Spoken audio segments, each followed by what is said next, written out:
Emily Riedel just detonated the Nome gold game. Against freezing seas, busted welds, and rivals waiting for her failure, she's pulled a staggering $12 million in gold straight out of the Bering's icy grip. This isn't rumor. It's the jackpot that's rewriting what a single season can deliver. Crews on shore are reeling, investors are scrambling, and rivals are furious that the captain they counted out is now miles ahead. The numbers alone are shocking. Ounces tallied into bars, haul after haul piling up until the count smashed every Nome record in sight. But this isn't just a payday, it's a turning point. Emily's strike proves the sea can be beaten, and now every miner knows the bar has been raised to an impossible height. She's silenced doubters, flipped the entire season on its head, and claimed a fortune no one thought possible in these waters. The question now isn't if she's the best. It's who can possibly catch her. Don't miss a second of this gold rush story. Hit like and subscribe so you're first in when we drop the next jaw-dropping update. The cabin floor was bending under the weight. Buckets, jars, even old toolboxes, all crammed with raw gold, stacked so high the planks groaned like they might snap. Emily Riedel stood there, staring at what she and her crew had dragged out of the black water. It didn't look real. It didn't look possible. The kind of haul that usually exists only in rumor, the sort of jackpot dredgers dream about and never actually touch. Word spread through Nome in seconds. By nightfall, every captain on the Bering coast knew. A woman, an opera singer turned miner, had just done what most men had spent decades failing to do. Rivals stormed into bars demanding details. Crew members from other boats snuck down the docks just to catch a glimpse. Nobody wanted to believe it, but the sight of guards standing watch outside Emily's dredge told the story well enough. Appraisers were brought in under cover of darkness, speaking in whispers, double-checking every weight, every pan. The numbers were insane, so insane they hesitated to even speak them out loud, until one of them finally broke. 12 million, he said. Just 2 words, and Nome froze. But that jaw-dropping number wasn't the beginning of Emily's story. It was the climax of a gamble that started years before. Because to understand why the Bering Sea finally gave up $12 million to a woman nobody believed in, you have to rewind. Emily Riedel wasn't supposed to be here. She wasn't born into mining, wasn't raised on engines or dive gear. She was trained for stages, for orchestras, for grand halls where chandeliers sparkled above velvet gowns. She was an opera singer. But Nome doesn't care what you're trained for. Nome eats the unprepared, spits them out, and leaves their names as a punchline in barroom jokes. And at first, Emily was the punchline.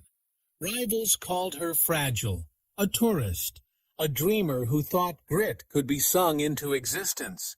They laughed when her machines broke, when storms drowned out her seasons, when her pans came up empty. But she didn't leave. She didn't crawl back to safety. With every failure, she came back sharper, more determined. The woman who once stood in spotlight and silk learned to weld broken pipes in blizzards, to scream orders over hurricane winds, to outlast men who thought her a novelty. By 2025, nobody was laughing anymore. They were worried, because it was clear Emily wasn't chasing flakes. She was chasing something much bigger. But Nome doesn't hand out treasure without a fight. Out here, the sea has its own rules. Rivalries, grudges, invisible lines on the map. Cross the wrong one, and your dredge might never come back. The miners call them unwritten laws, and the biggest one was simple. Never cross the Three Sisters. 3 black rocks rising out of the surf like crooked tombstones. Everyone in Nome knows the stories. Storms that appear without warning, divers who vanish without a trace, wrecks twisted across the seabed like warnings carved in steel. Inuit elders whispered it plainly. Beneath the floes, the sea keeps what it swallows. The message was clear. Stay away. Emily listened. She nodded, and then she did exactly what no captain dared. On the very first day of the season, she pointed her dredge straight at the three sisters. If she was going to break Nome's oldest taboo, she couldn't do it with ordinary men. She needed a crew as unwanted, as reckless, as hungry as she was. The first to climb aboard was a geologist whose career had ended in disgrace. He'd been caught falsifying maps for a corporate mining firm, a black mark so deep no legitimate company would ever touch him again. But he still had knowledge, layers, structures, an instinct for where gold hid beneath the ice. Emily didn't ask about his past. She only asked if he could read the ground better than the rest, and he said yes. The next was a salvager, a diver with scars across his arms and a record that trailed him like a shadow. He'd been arrested more than once for looting wrecks, accused of stripping metal from ships that should have been left as graves. The courts called him reckless. Emily called him fearless. She knew the places she meant to dredge were littered with wrecks and bones, and only someone like him would dive into those waters without hesitation. The rest of the crew weren't much better. Ex-cons, debtors, wanderers, men and women who had burned too many bridges on land and saw the Bering Sea as their last shot at a future. Trust didn't exist between them. What bound them together wasn't loyalty, but desperation. Every one of them had something to prove, something to win back, something to bury. Around the mess table they spoke little, but the one phrase that stuck became their law. No past, only gold. When the first dive went down, that motto already felt like a curse. The sea showed them nothing but junk, rusted beams, kelp tangling in their nets, twisted metal that could have been wreckage, or just the sea mocking them. The salvager came up first, ripping off his mask, spitting water, his skin turning blue in the cold. The pressure chewed at their lungs and sinuses, each descent pushing them closer to the breaking point. By the second day, divers came up, coughing blood into the snow, their noses streaming red from ruptured vessels. The dredge hose jammed mid-shift, groaning like something alive as the pump fought to pull. When they tore it open, what spilled across the deck wasn't gravel, but bones. At first they looked like driftwood, bleached smooth. But in the flicker of the floodlights, the shapes were too familiar. Long femurs, jointed sockets, curved ribs. The salvagers swore they were human. The geologist insisted they were animal, maybe seal, or walrus. Nobody wanted to argue too long in the freezing dark. The other captains had been watching, their dredges idling a safe distance away. When they saw Emily's crew fighting hoses and hauling up bones instead of gold, the laughter came easy. Shouts carried across the water, mocking her for burning fuel on a patch of seabed they all swore was worthless. One rival leaned over his railing, hands cupped to his mouth, bellowing, "Sing us an aria, Emily! Maybe the gold will clap for you." His crew howled, slapping their hull. Emily said nothing. She stood on her deck, her jaw tight, her eyes locked on the black horizon. She knew the Bering Sea wasn't going to hand her anything on day one. 3 days passed like that. Exhaustion mounting, morale sinking, fuel dwindling. Then came the 4th day. The diver who had been silent the entire season, broad-shouldered, tattooed, eyes like stone, went down with the suction hose. When he came back up, he hauled a net in behind him. The crew dragged it over the gunwale, dripping, heavy.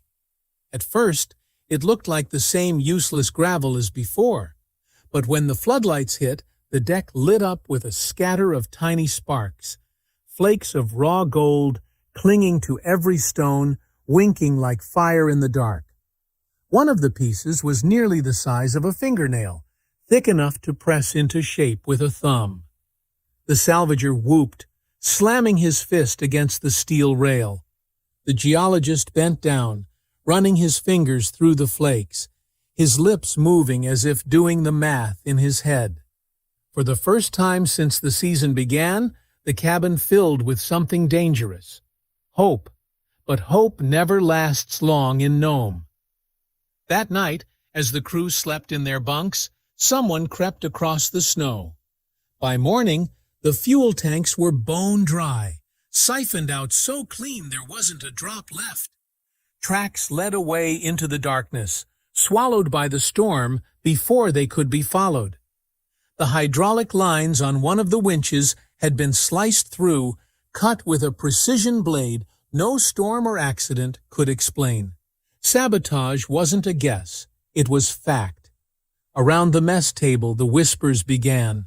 One name rose again and again: Pomrenke. Sean Pomrenke had the motive, the ego, the history. He'd sabotaged before, and everyone knew it. But in Nome, proof was never needed, and justice was never coming. All Emily had was her choice: quit the season or fight through it. She didn't even hesitate. She rolled up her sleeves, pulled out the welder, and worked through the midnight freeze while her crew stood watch with rifles over the deck. Sparks flew, snow hissed against red-hot metal, and the smell of burning steel mixed with salt spray. Her hands blistered, her voice hoarse from shouting orders, but she never stopped. When the last line was welded back, when the tanks were patched and ready for another fill, she stood at the bow and let the wind whip her hair into her eyes. She didn't yell, didn't curse, didn't vow revenge. She just said one thing, loud enough for the crew to hear over the engine's growl. "If they want me gone," she said, "then I'm closer than they are." Minutes later, proof arrived. The sonar screen that had been steady all season began to flicker, static crawling across the glass. At first the crew thought it was drift ice or a glitch, but as the tech steadied the gain, an image took shape. A depression, broad and deep, cut into the seabed like a wound. Perfectly circular, perfectly smooth. A crater where no crater should exist. Divers sent below came back pale and silent, swearing the floor looked carved, its quartz veins glowing under their lamps like frozen lightning. Emily didn't hesitate. She ordered full suction. The hoses snarled and roared, plunging into the abyss like dragons unleashed from their chains. Gravel poured up in torrents, clattering into sluices, and what poured out the other end stopped the crew in their tracks. Nuggets, not flakes. Nuggets thicker than gravel, each one clinking like coins spilling from a chest. The sluices clogged with them, the water backing up until the men and women on deck had to shovel the concentrate by hand, gold clinging to their gloves, their boots, even the cracks in the deck planking. The sound was maddening, constant metallic clatter, a noise dredgers dreamed of but never truly heard. Word spread fast, faster than Emily could keep the secret. Rival dredges drifted closer, their captains watching through binoculars, their crews muttering that no ground could possibly be that rich. Every pan she poured onto the deck was another knife in their pride. And when the first reports leaked out that she was pulling ounces by the hour, not by the week, the city turned. Nome was a place balanced on grudges, and Emily's haul tipped it into chaos. At the taverns, the fights began.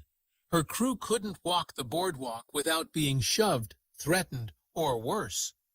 Two divers returned to the dredge with split lips and bloodied knuckles after being cornered by rival deckhands. Rumors swirled that knives had been drawn in one back alley, and only the sudden crack of a pistol shot into the sky had scattered the crowd. Emily herself became a ghost on shore, avoiding the bars, slipping in and out of supply depots like a hunted thing. Fishermen cursed her name as she passed, spitting into the snow, accusing her of awakening something that belonged buried. They said no gold vein ran that thick unless it was cursed. The elders agreed. They warned of storms sharpening into knives, of winds that would not relent until the sea was paid its toll. They spoke of old debts owed by miners long drowned, debts that Emily now risked inheriting. But she shrugged it all off, the fine dust of her sluices clinging to her skin, sparkling on her cheekbones and across her hands like war paint. She carried herself like she was armored, in the very thing she mined. Then came the dive that changed everything. The salvager descended into the crater, sweeping his light across the bedrock. The beam struck something that shouldn't have been there. A hollow pocket, hidden under centuries of silt, its walls glowing faintly under the lamps. He brushed a hand across the stone, and the surface crumbled. Not rock at all, but fused gold, melted into lumps and sheets, the walls themselves made of wealth. The radio crackled as his voice came back, shaking for the first time anyone had heard. "It's not a vein," he said. "It's a vault." Emily ordered the chamber cleared, and the hoses screamed again, tearing into the pocket. What came out wasn't dust or gravel, but solid chunks, fused masses of gold so heavy it took 2 crew members to lift a single piece. They hit the deck like bricks, each thud reverberating through the hull, each one another impossible confirmation. Floodlights caught the reflection below, and the chamber flooded with blinding light, every inch shimmering, every surface alive with metal. The divers had to shield their eyes, the gold itself throwing back beams like mirrors in the dark. By the end of the day, the cabin floor sagged under the weight. Crates, barrels, buckets, every container was overflowing. Nearly a ton of gold in less than 24 hours, enough to bankrupt rivals before their season even ended. The salvager, panting, whispered that no mine in Alaska had ever produced this much in a single strike. The geologist sat in the corner, whispering calculations so fast they blurred, as if he couldn't keep up with the numbers in his own head. Emily stood among it all, her boots dusted in flakes, her hands pressed against a lump of metal that looked more like sculpture than ore.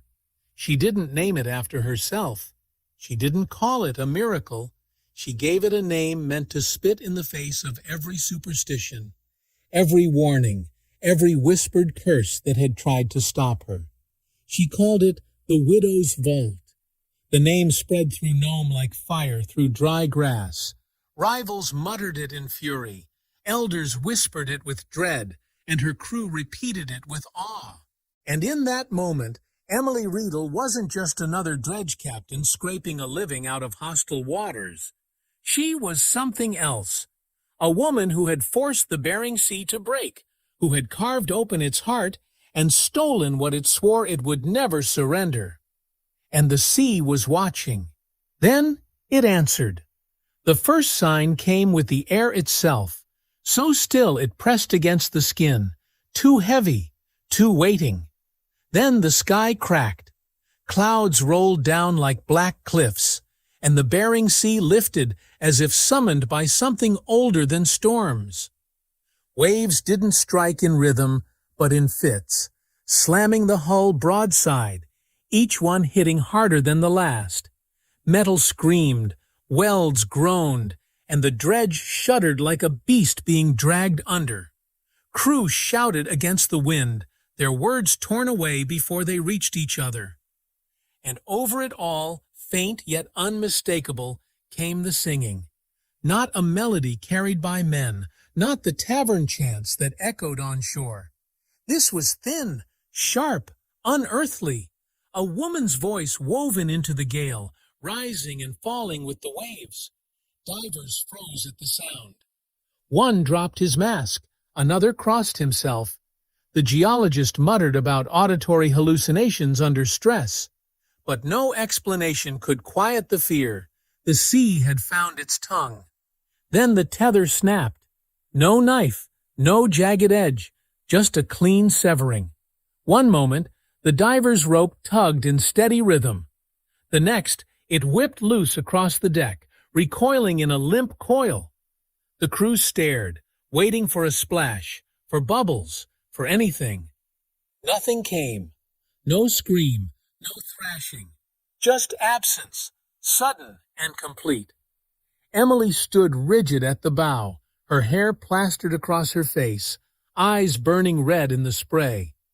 The storm shoved at her, tried to grind her ship to splinters, and still she refused to yield.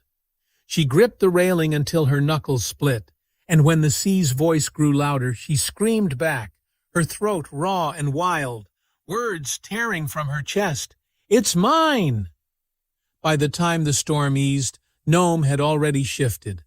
The $12 million that weighed her hull down didn't just tilt her dredge, it tilted the city. Banks froze accounts overnight, demanding collateral from rival captains suddenly seen as liabilities. Pomrenka, once untouchable, raged against clerks who refused him credit. Others, cornered by debt, considered deals they would have spat on days before. Talk of alliances grew in the taverns, not to find gold, but to choke off Emily's rise. It wasn't just Nome's balance sheet she had upset, it was its order. Beyond Nome, the scent of her haul carried further than the winter winds. Unmarked planes touched down on frozen airstrips, their passengers speaking languages no one in town could place. Rumors spread that government men were walking the docks, buying drinks but not drinking them, asking questions but never answering. Gold buyers appeared with suitcases heavy enough to leave tracks in the snow, offering prices too high to be sane. Some whispered it wasn't the gold they wanted, but the vault itself, what it proved, what else it might hide. The harbor, once a cluster of battered boats and weary men, swelled into a frontier battlefield. Opportunists, thieves, drifters, they came for her claim, for a share of the impossible. Nome, never gentle, became a powder keg, and then silence. The storm broken, the voices hushed, Emily sailed into the harbor. Her dredge, patched but unbowed, pushed through the ice floes with the weight of her fortune sealed below deck. She hadn't slept in days. Her eyes were bloodshot, her face drawn, her hands cracked and bleeding. Yet she walked the deck with the bearing of a monarch, as if the sea itself had crowned her, and no storm could strip it away. Nome gathered to watch. They lined the dock in silence, fishermen and rivals, miners and outcasts, their faces lit by the glow of truck headlights. Crates came up one by one, each heavier than the last, hoisted onto guarded transports under watchful eyes. No cheers, no jeers, just the hush of awe, the realization that someone had broken the unwritten laws and lived to tell it. The word spread among the crowd, carried in whispers that were equal parts fear and reverence. The title once used to mock her, opera singer minor, was spoken now like a prayer or a curse. She had taken what no one dared take, rewritten the rules by daring to defy them. Men who had once spat her name into the dirt now spoke it like it would linger long after their own faded. Emily Riedel had not just survived Nome's season. She had carved her name into its myth. That night, with the harbor quiet and the gold sealed behind locks and guards, she stepped alone onto her deck. The sea was calm again, its surface unbroken, as if the storm had never passed.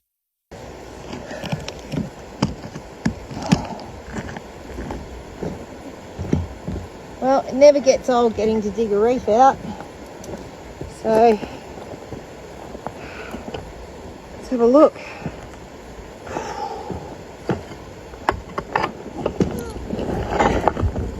Far out, it's a big one. I'm lucky I'm built like the back of a brick house.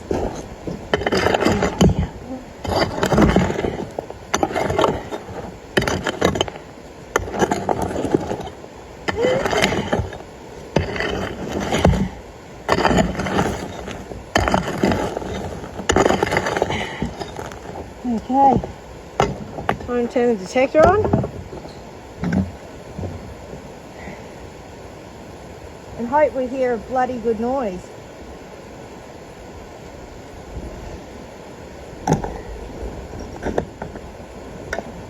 Okay.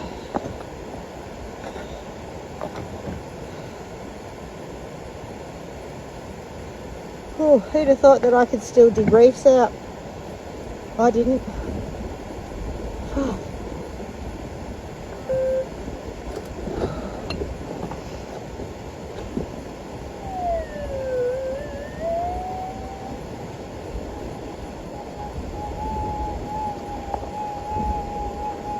Please.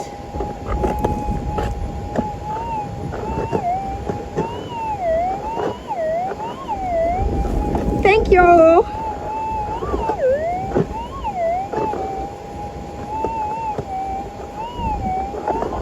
Well, there's definitely another sound in there.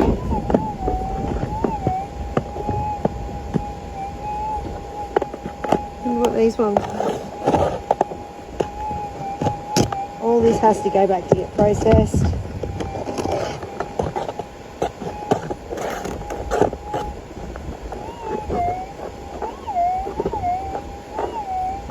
Oh yeah, baby. Let's dig that motherfucker out. Let's get the party started.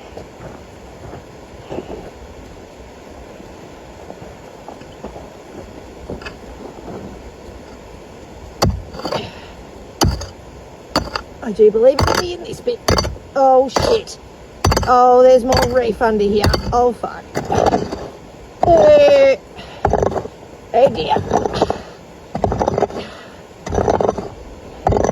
I thought I'd pulled the main vein out. There's another vein under it.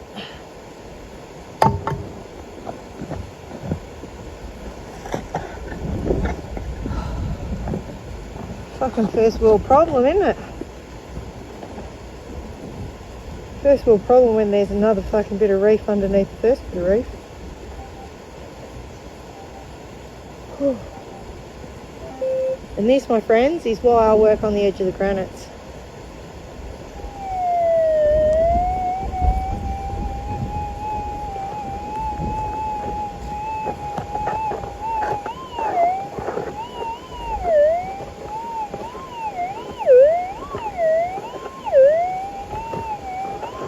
I do like that. That gives me a little bit of excitement, that does. Alright. More digging!